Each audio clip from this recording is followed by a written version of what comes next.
이제는 데이터가 얼마나 관계가 있는지에 대해서 요약 정리 기술해 보도록 하겠습니다. 우리 데이터가 얼마나 관계가 있는가를 우리가 뭐라고 부르냐면요, 연관성 척도라고 하거든요.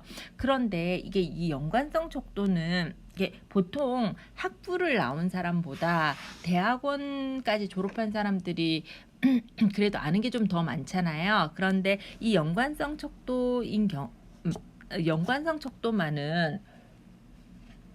학부를 졸업한 사람 분들은 정확하게 해석을 해내고, 대학원까지 졸업하신 분들은 너무 아는 게 많아가지고 연관성 척도에 대해서 놓치는 게 있어요. 그래서 언제 지금 그 이야기를 좀 하고 싶어요.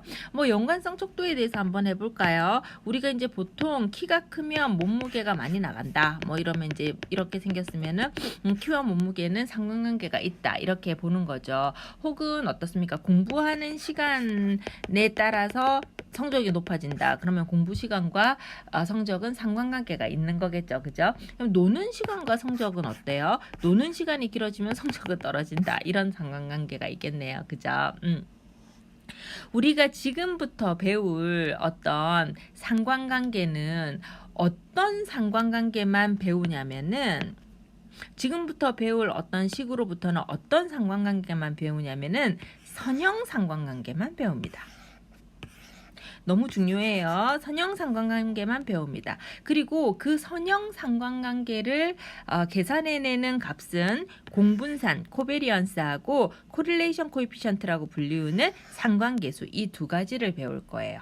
자, 그런데 우리가 대포를 쏘는다고 생각을 해볼까요? 대포를 쏘면 어떻게 돼요? 대포를 쏘면 어느 정도까지는 이렇게 위로 올라가죠. 그죠? 그리고 그랬다가 대포가 이렇게 떨어지잖아요. 그러면 대포의 포의, 그러니까 탄환의 높이와 그 다음에 시간간에는 상관관계가 전혀 없습니까? 세상의 모든 대포는 이렇게 생겼을 텐데요. 이렇게 생겼을 텐데요. 상관관계가 전혀 없지 않죠. 얘네들은 항상 일정한 상관관계를 가지고 있죠. 이런 일정한 상관관계를 우리가 뭐라고 부르나요? 예를 들어 이런 상관관계는 2차 상관관계. 예를 들어 이런 애들도 다 상관관계가 있는 거죠. 자, 그래서 우리는 그 많은 상관관계 중에 무엇만 공부를 하냐면 오로지 선형의 상관관계에 대해서만 배우고, 그 선형의 상관관계를 표현하는 척도를 뭐라고 부르냐면은 공분산과 상관계수라고 부릅니다. 그러면 제가 그 2장 공부할 때 스캐터 플랫은 엄청 간단한 그림인데 나중에 뭘 할 때 중요하게 쓰이기 때문에 스캐터 플랫을 이제 배운다, 이런 이야기를 했잖아요. 그죠? 우리가 상관관계에 대해서 공부를 할 때 공분산을 찾아내거나 혹은 상관계수를 찾아낼 때 공분산 먼저 딱 계산하고 상관계수 먼저 딱 계산하면 놓칠 수 있는 상관관계는 2차의 상관관계나 3차 이상의 상관관계는 아예 딱 놓쳐버려요. 따라서 상관관계를, 연관성 척도를 우리가 알고 싶을 때는 그러니까 이 데이터와 저 데이터가 연관이 있느냐를 알고 싶을 때는 먼저 반드시 스캐터 플랫을 그려보는 거예요.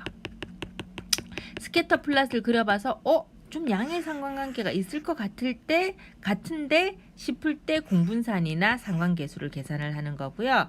만약에 상관관계를 막 분석을 했는데 이런 상관관계가 나와요.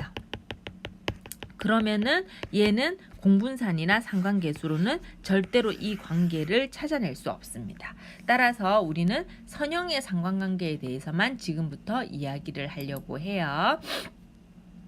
자, 상관관계는 어떤 게 상관관계냐? 아버지의 키와 아들의 키 사이의 연관성, 그죠? 이자율과 국민총생산의 연관성, 광고비 지출과 매출 사이의 상관관계가 있느냐, 이런 것들이 연관성 척도고요. 자, 이제 우리 공분산이라는 거를 좀 공부를 하려고 그래요. 자, 공분산 중에서 모집단의 지금부터는 우리가 이렇게 설명을 하는데 어떻게 설명을 하냐면 모집단에 대한 내용 한 번, 표본 집단에 대한 내용 한 번, 요렇게 이제 각각 표현을 하고요. 똑같은 내용도 모평균이 있고 표본 평균이 있었잖아요. 모분산이 있고 표본 분산이 있었잖아요. 모표준 편차가 있고 표본 표준 편차가 있었잖아요. 마찬가지로 공분산도 모집단의 공분산이 있고 표본 집단의 공분산이 있어서 똑같은 내용을 두 번 설명을 하는데 똑같은 내용을 용어가 다른 거죠. 그러니까 이제 표기하는 방법이 다르죠. 그래서 요것에 대해서 설명을 하려고 합니다. 우리는 지금 무슨 데이터에 대해서 하냐면 키와 몸무게, 아버지의 키와 아들의 키, 광고비와 매출 이런 식으로 2개짜리 자료에 대해서 보는 거거든요. 그런데 그러니까 예를 들어 광고비도 흩어져 있는 정도가 있을 거죠. 그 다음에 매출도 흩어져 있는 정도가 있을 거죠. 따라서 공분산이라는 것은 같이 생각을 하는 거기 때문에 X라는 자료에 흩어진 정도와 Y라는 자료에 흩어진 정도를 같이 생각을 한다는 것은 이것을 같이 곱해요. 같이 생각을 해요. 그러면 지금 데이터가 지금 어떻게 생겼냐면 우리 데이터는 다음과 같이 생겼을 텐데 X1, Y1, X2, Y2, X3, Y3 이런 식으로 막 생겼을 건데 X들의 흩어진 정도와 Y들의 흩어진 정도를 한 개씩 나온 거를 곱하면 하나의 숫자가 될 거잖아요. 근데 그런 하나의 숫자들은 각 데이터들마다 다 있을 거니까 너무 많잖아요. 그래서 그 데이터를 하나의 숫자로 표현할 때는 어떻게 한다고요? 더해주면 되겠죠. 그래서 지금 얘는 어떻게 된 거냐면 다음과 같이 된 거죠.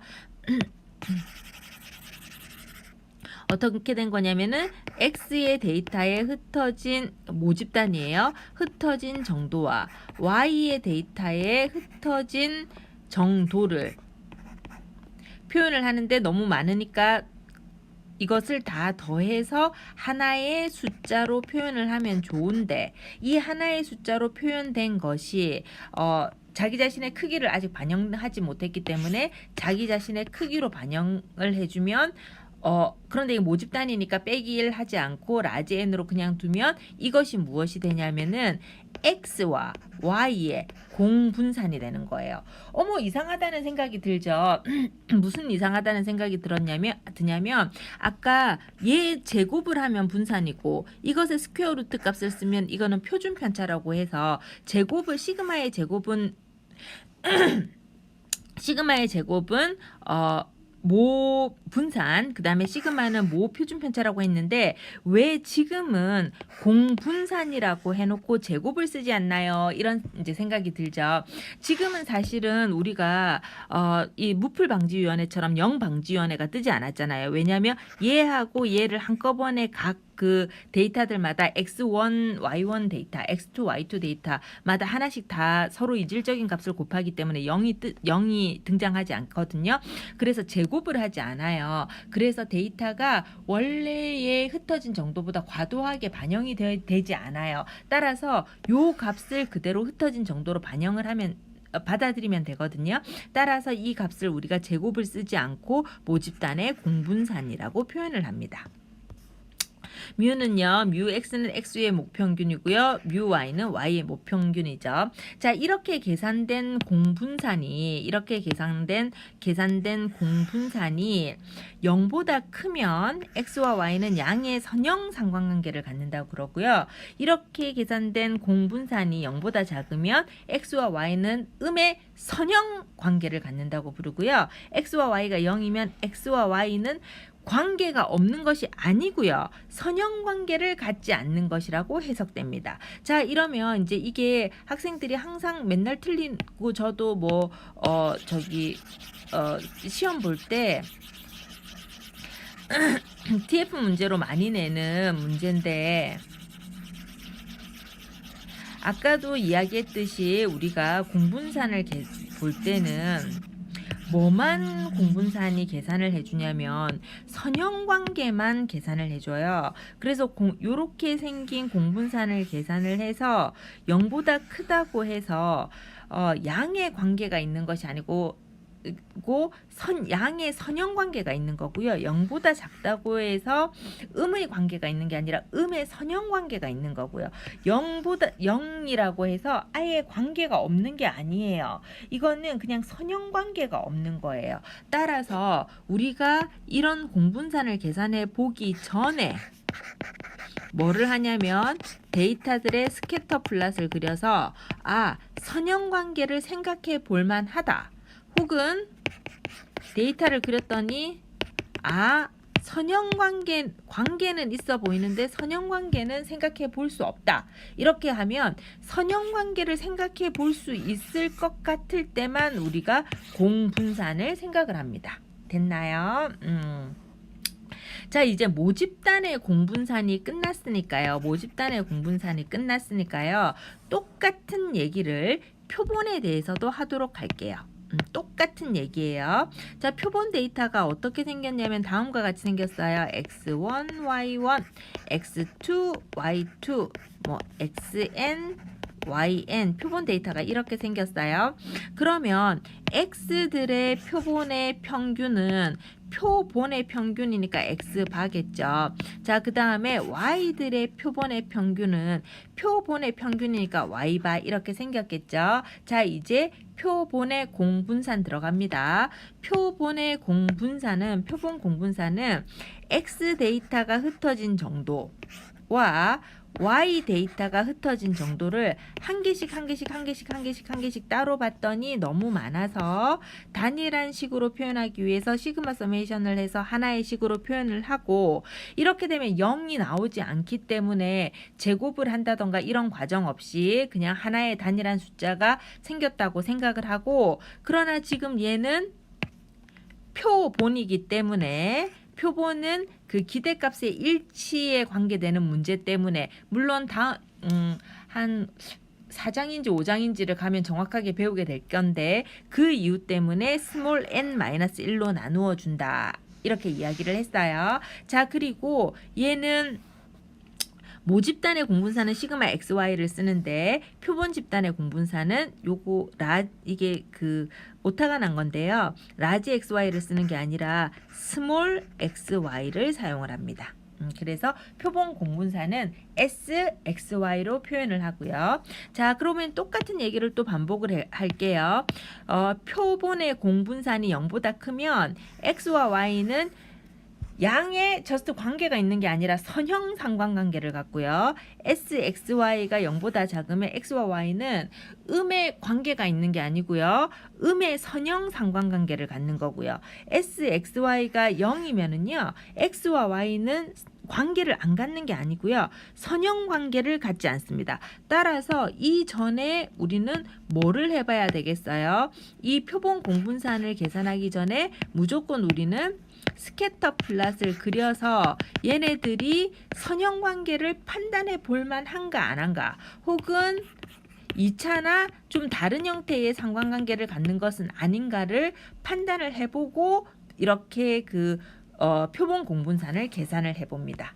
됐나요?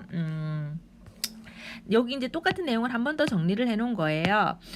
공분산 코베리언스라는 것을 기대값의 입장에서는 모 공분산은 이렇게 생겼고요. 표본 공분산은 n-1로 나누어 준다. 똑같은 얘기를 한번 다시 표현을 했고요. 그 다음에 선형 관계도 어떻습니까? 선형 관계도 얘는 양의 선형관계고요. 선형관계도 얘는 음의 선형관계잖아요. 이런 양의 선형관계와 음의 선형관계는 어떻게 나타내나요? 우리가 부호로 나타내고요. 얼마나 관계가 있는가는 크기로 나타냅니다. 다시 똑같은 내용을 다시 한번 정리를 해볼까요? X와 Y의 모집단의 공분산은 모 집단이죠. 그러면 모 공분산이 0보다 크면 X와 Y는 양의 선형 상관관계, 모 공분산이 0보다 작으면 X와 Y는 음의 선형 상관관계, 모 공분산이 시그마 xy가 0이면 x와 y는 선형관계를 갖지 않는다. 관계를 안 갖는 게 아니에요. 선형관계만 안 갖는 것뿐이에요. 자, 그 다음에 표본 공분산 볼게요.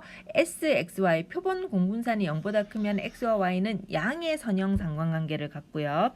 표본 공분산이 0보다 작으면 x와 y는 음의 선형 상관관계를 갖고요. 그 다음에 표본 공분산이 0이면 x와 y는 관계가 없는 거 절대로 아니고요. 그냥 선형 관계를 갖지 않을 뿐이에요. 됐나요? 자, 이제 우리 공분산 그림을 한번 볼게요. 자, 여기 보면 양의 선형 관계라도 얘가 더 스트롱해 보이나요? 얘가 더 스트롱해 보이나요? 얘가 더 스트롱해 보이죠. 음의 선형 관계라도 얘가 더 스트롱해 보이나요? 얘가 더 스트롱해 보이나요? 얘가 더 스트롱해 보이잖아요. 그죠? 얘가 공분산이 플러스이면 양의 상관관계, 선형 관계를 갖고요. 공분산이 음이면 음의 선형 상관관계를 가져요. 그래서 우리 이제 계산을 한번 해볼게요. 자, 요거는 이제 실제 데이터인데요. 여기서 아마 제가 매 학기마다 고쳐야 된다고 하면서도 맨날 잊어버리고 안 고쳐가지고 요번에도 마찬가지네요. 죄송하고. 자, 여기 조금 계산이 틀린 게 있어요. 여기 이제 보면 저도 이거는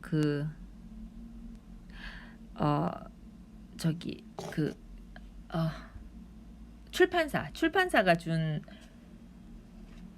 수업 자료를 활용해서 만드는데 출판사에서 오타가 있었나 봐요. 한번 해볼까요? 광고비를 쓰면 매출액이 어떻게 되나를 보는 데이터였어요. 그러면은 얘가 세상에 있는 모든 광고비와 세상에 있는 모든 매출액을 다 본 거는 아닐 거잖아요. 그러니까 표본 상관관계겠죠. 그쵸. 표본 상관관계인데 표본 상관관계니까 이 xi 빼기 표본 평균 요게 돼 있어야 될 거잖아요. 따라서 우리가 요거를 하기 전에 뭐를 먼저 해야 되냐면 광고비의 평균을 먼저 계산을 했었어야 했겠죠. 그 다음에 얘를 계산하기 위해서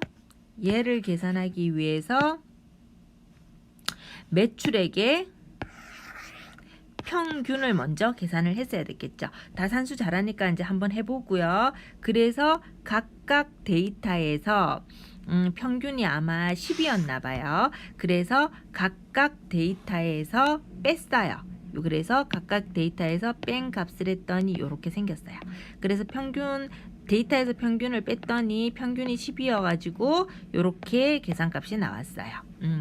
자, 그 다음에 각각의 데이터에서 우리가 표본 y의 표본 평균을 뺐어요. y의 표본 평균을 뺐더니 5에서 표본 평균을 뺐더니 마이너스 9가 나왔어요. 14쯤 됐나 봐요. 그래서 6에서 표본 평균을 뺐더니 마이너스 6 정도 나왔고요. 그 다음에 7에서 표본 평균을 뺐더니 뭐 마이너스 7 뭐 이런 식으로 나왔어요. 그렇게 해서 계산값들을 계산을 했더니 이렇게 생겼어요. 먼저 표본 평균 계산하고 그 다음에 요 값들을 계산을 한 거죠. 근데 우리는 사실 이것에 각각 곱해진 값이 필요하잖아요. 그래서 얘 곱하기 얘 9, 5, 45 그리고 요 곱하기 요 6, 4, 24 요거 이렇게 이제 다 곱해 나갔어요. 다 곱하고 이제 어떻게 해줘야 되나요? 더 해야 되잖아요. 다 더했더니 여기 200이라고 나와 있는데 이게 아마 얘가 아마 202가 아니었던 것 같은데 어쨌든 한번 더 해보세요. 220인가 그런 것 같아요. 여기 있네요. 예, 220이 나왔어요. 220이 나오고 혹은 202일 수도 있어요. 어쨌든 220이 나왔다고 쳐봅시다. 지금 계산을 한번 해볼까요? 그냥 귀찮으니까 여러분들이 해보고 220이 나왔어요. 근데 얘는 표본의 평균이잖아요. 표본의 공분산이잖아요. 따라서 뭘로 나눠줘야 돼요? n-1로 나눠줘야 되니까 전체 데이터가 10이니까 10-1로 나눠줘서 계산하면 22.44가 됐어요. 이제 여러분들은 뭘 할 수가 있냐면 공분산을 계산할 수가 있어요. 너무 이게 그 온라인 수업의 장점이 있네요. 원래 이게 이제 복잡해서 두 번씩 설명을 하는데 사실 리플레이해서 다시 들으면 되니까 앞으로 옮겨서 다시 들으면 되니까 여러분들의 경우는 두 번 설명할 필요가 없죠. 자, 이제 우리 지금 뭐 했냐면 표본 공분산을 계산했는데 먼저 표본 평균을 계산을 하고 각 데이터에서 빼주고 그걸 곱한 값들을 쭉 계산을 했어요. 곱해서 더했어요. 다 더했어요. 일일이 다 더하고 표본 공분산이니까 n-1로 나누어 주었습니다. 그랬더니 22.44가 나왔죠. 문제가 있어요. 무슨 문제가 있냐면 광고비의 단위가 뭐예요? 억 원이라고 해보죠. 억 원. 매출액의 단위가 뭐예요? 억 원이라고 부르죠. 여기는 뭐예요? 얘도 억이겠죠. 단위가. 여기는 어때요? 얘도 억이겠죠. 이거 두 개 곱했어요. 그러면 제곱억인가요? 제곱억이라는 단어가 있습니까? 제곱억이라는 단위는 없어요. 그래서 공분산이 단위의 문제도 있고 또 이제 너무 숫자가 커지는 문제가 있어서 오타가 났네요. 피어슨이라는 유명한 통계학자가 이런 생각을 했어요. 저게 단위도 애매하기도 하고 너무 그 숫자가 크게 왔다 갔다 하니까 이것을 표준화시킬 필요가 있겠다.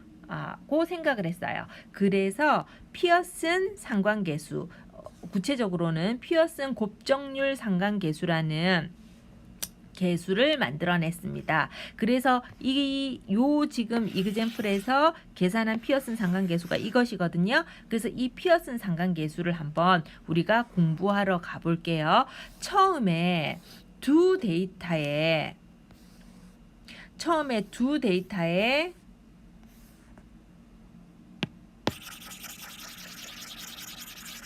처음에 우리가 뭘 보고 싶다고 했냐면 상관관계를 보고 싶다고 지금 공부를 하고 있고 처음에 우리가 두 데이터에 무슨 상관관계를 본다 그랬어요? 선형 상관관계만 본다 그랬잖아요. 이 선형 상관관계를 계산하는 값은 공분산과 상관계수 두 개가 있다고 그랬죠. 지금까지 우리는 공분산에 대해서 공부를 했어요. 이제 그 공분산과 상관계수 중에서 두 번째인 상관계수, 코릴레이션 코에피션트에 대해서 공부를 하도록 하겠습니다. 코릴레이션 코에피션트가 나온 기본적인 아이디어가 뭐라 그랬어요? 단위가 이상하고 공분산의 단위가 이상하고 그 다음에 표준화되지 않았다. 숫자가 너무 크게 변동한다. 이것이 이제 피어슨이 생각했던 첫 번째 문제였거든요. 첫 번째 문제가 아니고 피어슨이 생각했던 문제였거든요. 그래서 피어슨은 다음과 같이 그냥 생각을 한 거예요. 공분산이 이렇게 생겼잖아요. 그러면은 공분산을 표준화시키면 되겠다. 유니트로 만들면 되겠다. 노멀라이제이션 시키면 되겠다. 이게 이제 피어슨의 기본적인 생각인데 제가 무엇을 유니트로 그러니까 표준화시키는 방법은 무엇이라 그랬어요? 자기 자신의 크기라고 그랬잖아요. 그러면은 공분산을 유니트, 그러니까 표준화시키고 싶은데 자기 자신의 크기는 어떻습니까? 두 가지가 있잖아요. X의 표준 편차도 있고 Y의 표준 편차도 있잖아요. 이것을 한꺼번에 그냥 곱해가지고 나누는 거, 이걸 같이 나눠버리는 거예요. 이러면은 무엇이 되느냐면 공분산이 표준화되었죠. 그래서 이렇게 공분산을 표준화시킨 로우 XY 값을 우리가 뭐라고 부르냐면 모집단의 상관계수라고 불러요. 피어슨이 프로덕트 모먼트 코릴레이션 코에피션트를 만들어냈는데 이게 이제 얘네들의 증명 과정에서 이제 이런 이름이 붙었는데 우리는 그냥 피어슨 상관계수라고 부르고요. 피어슨 상관계수도 앞에 공분산과 마찬가지로 모집단에 대해서도 말할 수 있고 표본 집단에 대해서도 말할 수 있어요. 근데 기본적인 아이디어는 공분산을 표준화시키겠다 이거예요. 근데 무엇인가를 표준화시키는 거는 뭐예요? 자기 자신으로 나누어 주는 거잖아요. 근데 이 공분산에는 X의 값도 관계가 되고 Y의 값도 연관이 되잖아요. 그래서 이 공분산의 x에 대한 표준 편차와 y에 대한 표준 편차를 각각 나누어서 표준화시키면 그것이 피어슨의 코릴레이션 코에피션트가 됩니다. 따라서 모집단에 대해서는요. 모 공분산을 각각의 표준 편차로 나누어 주는 로우 XY가 모집단의 상관계수고요. 그 다음에 표본 집단에 대해서는 표본 공분산인 SXY를 표본의 X의 표준 편차와 Y의 표준 편차로 각각 나누어 준 RXY가 표본 상관계수가 되겠습니다. 이렇게 되면은요, 이제 항상 모집단에 대해서 한번 하고 표본 집단에 대해서 또 한다 그랬잖아요. 그래서 이렇게 되면 상관계수는요. 모집단의 상관계수는 항상 -1과 1 사이의 값만 같도록 표준화돼요. 항상 -1과 1 사이의 값만 같도록 딱 예쁘게 표준화가 되고요. 만약에 양수예요. 양수인데 최대 1까지 가는 거죠. 이렇게 되면은 양의 관계를 갖는 게 아니고요. 양의 선형 관계를 갖는 걸 의미하고요. 만약에 이 모 상관계수가 음수의 값을 가져요. 근데 음의 값을 가져도 항상 -1까지밖에 가질 수가 없잖아요. 그래서 -1까지 가지면은 x와 y는 음의 선형 상관관계를 갖는 거예요. 근데 이 로 xy가 0이에요. 그러면은 x와 y는 관계가 없는 게 절대 아니고 선형 관계가 없을 뿐이에요. 그래서 표본 상관계수라는 것은 모집단의 상관계수라는 것은 이런 거예요. 그러면은 표본 상관계수 한번 볼까요? 표본 상관계수도 마찬가지인데 이때 제가 일일이 치기가 너무 귀찮은 나머지 책에 있는 거를 사진을 찍었네요. 근데 똑같아요. 표본 상관계수도 -1부터 1까지로 그냥 표준화되었어요. 그리고 양의 값을 가지면 x와 y는 양의 관계를 저스트 갖는 게 아니라 양의 선형 상관관계를 갖는 거고요. 마이너스 값을 가지면 최대로 밀리면 -1까지 밀리는데 음의 선형 관계를 갖는 거고 음의 선형 상관관계를 갖는 거고요. 그 다음에 이 RXY가 0이면 X와 Y는 관계가 존재하지 않는 것이 아니고 선형 관계가 존재하지 않을 뿐이에요. 됐나요? 그래서 여기에 대해 지금까지 한 내용을 다 여기다가 적어놨으니까 한번 읽어보기 바래요. 자, 이런 값이고요. 실제로 우리 한번 계산하러 갑시다. 아까 계산했던 값이 얘였잖아요. 여기에서 이제 다시 계산을 해봐요.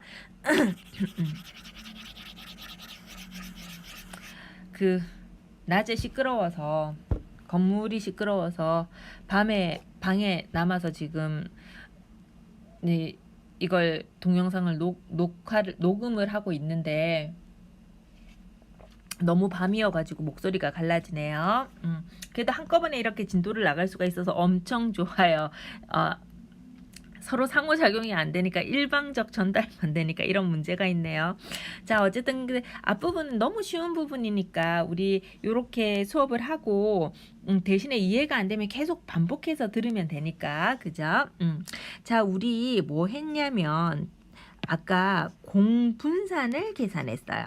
이건 세상에 있는 모든 광고비와 세상에 있는 모든 매출액은 아니기 때문에 표본 공분산을 계산을 했거든요. 그래서 요거를 아까 뭘로 계산을 했냐면 22.44로 계산을 했죠. 이제 표본 상관계수를 계산을 해야 되니까 RXY를 계산을 해야 되니까 뭐를 해야 되냐면 표본 분산과 표본 분산을 계산을 해야 돼요.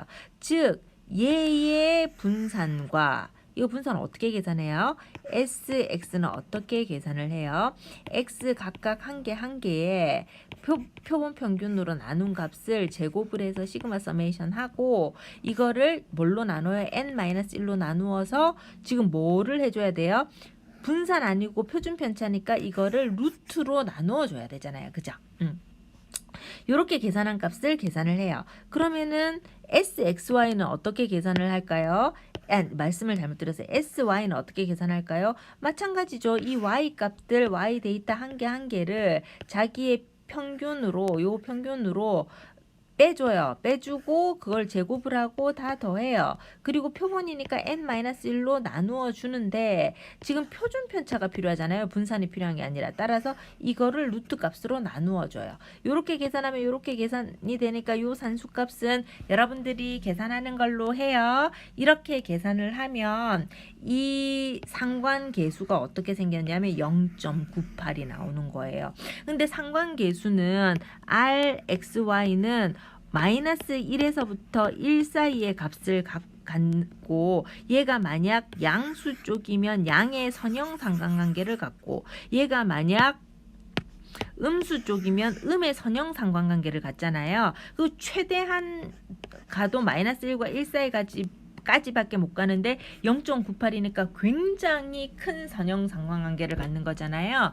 즉 광고비가 많이 나가면 광고비를 많이 지출을 하면 매출액이 굉장히 스트롱하게 오른다는 것을 알려주는 데이터예요. 자, 여기에서 이번 주 숙제를 내겠습니다. 이번 주 숙제가 뭐냐면요. 이번 주 어렵네요. 숙제 한번 내주기가. 자, 이번 주 숙제가 뭐냐면은요. 요 딱 데이터를 가지고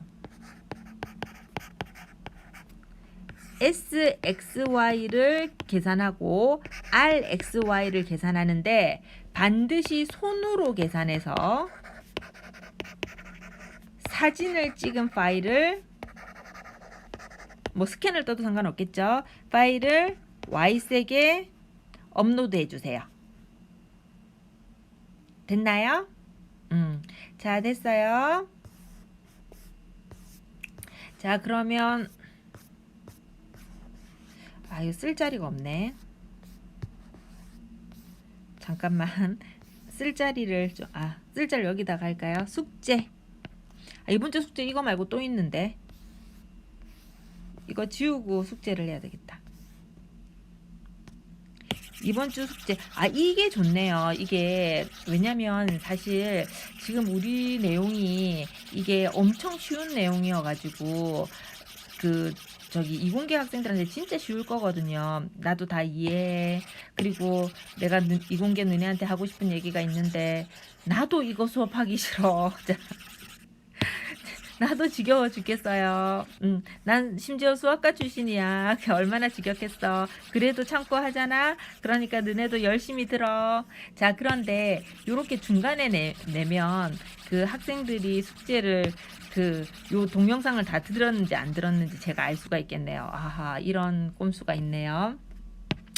자, 우리 숙제 한번 낼까요? 이번 주 숙제 1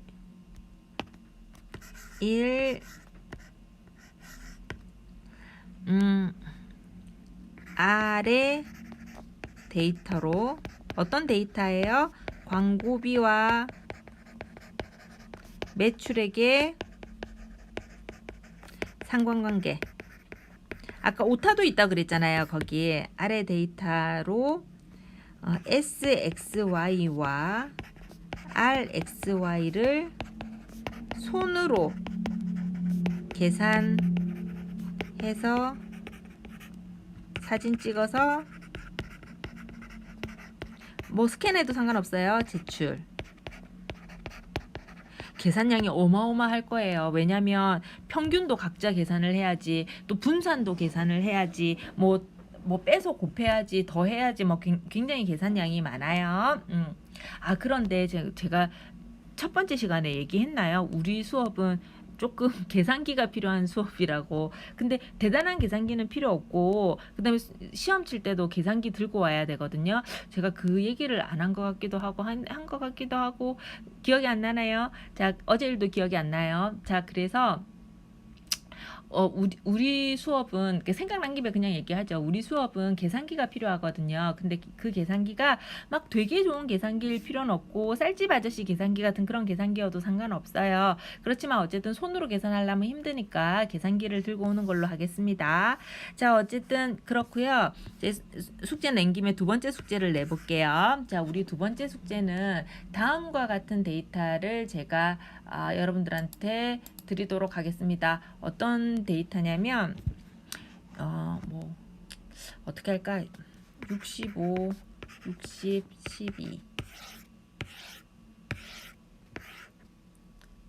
62, 44, 74 계산기로 계산하면 돼요. 대신에 손으로 계산해야 돼. 40, 43, 91 그 다음에 85, 72, 78 65, 21, 60 46 33, 48 36 아이고 83 24 49 46 62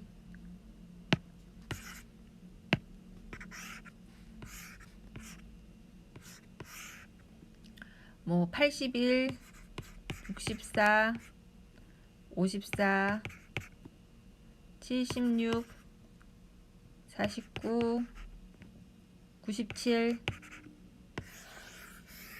여기 뭐 어디 뭐 퀴즈 성적이라고 하죠. 뭐 어디 퀴즈 성 이게 76이에요. 어디 96 아니고 76이에요. 오. 자, 여기에서 최빈값, 중위수,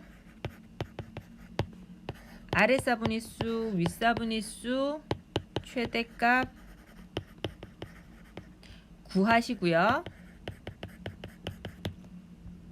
상자 그림 그리는데 이너 펜스 치시고요. 아우터 펜스 치시고요. 그 다음에 어드젝션시 밸류도 찾으세요. 요까지 그림을 그려주세요. 자, 요게 요번 주 숙제예요. 요번 주 숙제. 요번 주 숙제예요. 자, 어쨌든 그렇습니다. 자, 그 다음에 생각난 김에 숙제를 냈고요. 자, 이제 지금 우리 연관성 척도 계속하고 있는 중이었어 가지고 연관성 척도 계속 해보죠. 자, 근데 예를 들어 우리가 그 상관계수를 계산을 했는데 상관계수가 이렇다고 그랬잖아요. 상관계수가 뭐 마이너스 1과 1 사이의 값인데 상관계수가 뭐 저기 1에 가까우면 양의 선형 상관관계를 갖고 뭐 마이너스 1이면 마이너스 쪽이면 음의 선형 상관관계를 갖고 뭐 그렇다고 그랬잖아요. 근데 예를 들어 계산을 했는데 상관관계가 예를 들어 한 0.43 이 정도 나왔네. 0.43 이 정도 나왔네. 그럼 이 상관관계가 어떻다는 말인가? 약간 좀 그렇잖아요. 이게 0이면은 선형 상관관계는 존재하지 않는데 혹은 뭐 0.3 정도 나왔다고 생각해 볼까요? 이러면 도대체 어떻게 해야 되느냐? 약간 애매하잖아요. 그래서 이제 사실 애매하기는 하죠. 애매한데 다음과 같이 그냥 우리가 생각을 합니다. 어떻게 생각하냐면 0.8에서 1.0은 강한 상관관계라고 생각해요. 그러면 마이너스 0.8에서 마이너스 1.0이면 강한 음의 선형 상관관계, 0.8에서 1.0이면 강한 양의 선형 상관관계, 그 다음에 0.5에서 0.7이면 중간 정도라고 생각을 하고요. 0.2에서 0.4 정도면 약한 관계라고 생각하고 0에서 0.1 사이는 상관없음 이렇게 표현을 하는 거예요. 그러면은 얘 한번 볼까요? 우리가 그 뭐 얘는 지금 사실은 모집단에 대한 데이터예요. 왜냐면 로우라고 써놨잖아요. 그죠? 이제 로우가 1이야. 어우 스트롱하죠. 지금 완전 스트롱한 양의 상관관계를 갖잖아요. 자, 그 다음에 로우가 0보다는 커. 그러면 여기 보면 양의 상관관계를 갖는데 좀 흩어졌죠. 로우가 0보다 작아. 여기 보면 음의 상관관계를 갖는데 조금 흩어졌죠. 자, 근데 얘는 뭐 상관관계가 있다고 보기가 좀 쉽지가 않습니다. 역시나 로우가 0에 가깝죠. 이게 이제 상관관계고요. 자, 그 다음에 이 사실은 뭐 잘하는 것도 중요하지만 실수 안 하는 게 중요하잖아요. 이 정말 중요한 얘기를 좀 할게요. 상관계수 해석에 있어서 오류를 범할 가능성이 있는 것은 선형이 아닌데 상관관계가 있는 것, 즉 비선형 상관관계 같은 거죠.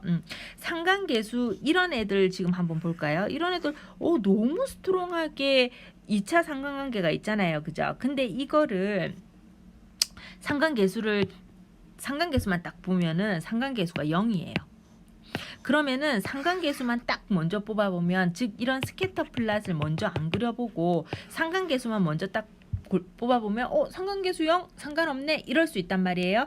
절대 아니에요. 절대. 그래서 상관계수는 선형의 관련성만 나타내는 거지, 이런 비선형인데 관련 있는 애들은 절대로 못 나타내거든요. 못 찾아내거든요. 따라서 분석 전에 반드시 스캐터 플랫을 한번 그려봐야 비선형 상관관계냐 아니면 선형 상관관계를 우리가 적어도 판단할 수가 있느냐, 이런 거를 이제 알 수가 있는 거예요. 자, 그 다음에 상관계수가 R이, 그러니까 표본이죠. 상관계수가 0.9예요. 스트롱하죠. 근데 상관계수 0.9라도 종류가 다 달라요. 그래서 스캐터 플랫을 그려보는 게 반드시 필요한 것을 지금 우리가 다음에서도 알 수 있는데, 상관계수가 0.9인데 얼마나 다르냐면 이 4개가 다 상관계수가 0.9예요. 얘는 조금 흩어져 있지만 상관관계가 있다, 이런 거거든요. 얘 같은 경우 볼까요? 굉장히 1이었을 뻔 했는데 이렇게 굉장히 떨어진 애 하나 때문에 상관계수가 0.9가 나온 거예요. 그 다음에 얘하고 지금 상관계수가 0.9지만 각각 하위군 분석을 하면은 얘가 완전 상관 있고 얘도 완전 상관이 있으니까 지금 이 상관계수가 0.9로 조금 흩어진 것처럼 보이지만 사실은 하위군 분석이 필요한 거죠. 근데 이 데이터 한번 보실래요? 이 데이터는 사실은 크게 상관이 있어 보이지 않잖아요, 그죠? 근데 이 상관계수 0.9는 뭘 뜻하냐면 이 그룹과 이 그룹은 상관관계가 있어 보이는 거예요, 지금. 그래서 상관계수는 무조건 상관계수 값만을 보고 해석을 하면 안 되고, 이렇게 스캐터 플랫을 그려보고 상관계수를 뽑아봐야 된다는 말씀을 드리고 싶습니다.